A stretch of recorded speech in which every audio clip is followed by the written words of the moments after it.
Visakha south నియోజకవర్గంలో Janasena, TDP, BJP ఉమ్మడి అభ్యర్థి వంశీకృష్ణ శ్రీనివాస్ యాదవ్ తన ప్రచారాన్ని వేగవంతం చేశారు.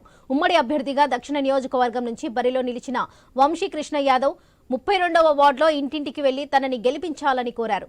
జగన్మోహన్ రెడ్డి ఒక్క ఛాన్స్ నినాదంతో అధికారంలోకి వచ్చి అన్ని వర్గాల ప్రజలను మోసం చేశారని వంశీకృష్ణ శ్రీనివాస్ యాదవ్ విమర్శించారు. ఇక ప్రజలు కూడా వైసీపీ ప్రభుత్వంతో విసిగిపోయారన్నారు. ప్రజల మద్దతు, టీడీపీ, జనసేన, బీజేపీ పార్టీల సంయుక్త సహకారంతో అధిక మెజారిటీతో గెలుస్తానని వంశీకృష్ణ శ్రీనివాస్ యాదవ్ ధీమా వ్యక్తం చేశారు.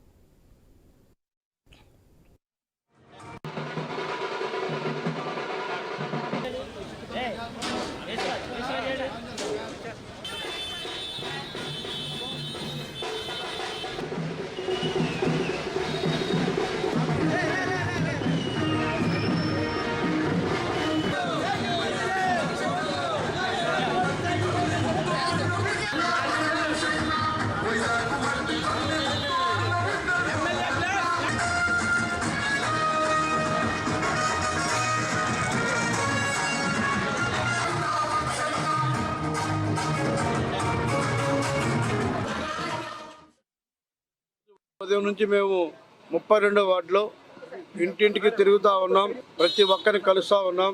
అందరి కోరిక ఒకటే, అన్నా మీరేం రావసరం లేదు, మేము స్వచ్ఛందంగా మీకు ఓటు వేస్తాం, ఉమ్మడి అభ్యర్థిగా మిమ్మల్ని భారీ మెజారిటీ గెలిపించుకుంటాం.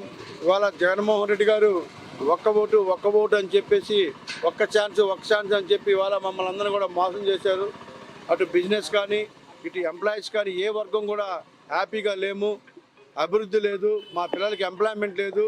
ఎటు చూసుకున్నా కూడా రాష్ట్రం ఒక 10 సంవత్సరాలు వెనక్కి తీసుకెళ్ళిపోయారు. కాబట్టి ఇప్పుడు కానీ ప్రభుత్వాన్ని మార్చుకోకపోతే మా బతుకులు బజారున పడిపోతాయి. ఎట్టి పరిస్థితుల్లో కూడా ఈ గవర్నమెంట్ మార్చి తీరుతామని చెప్పేసి ప్రజలు బ్రహ్మరథం పడతా ఉన్నారు.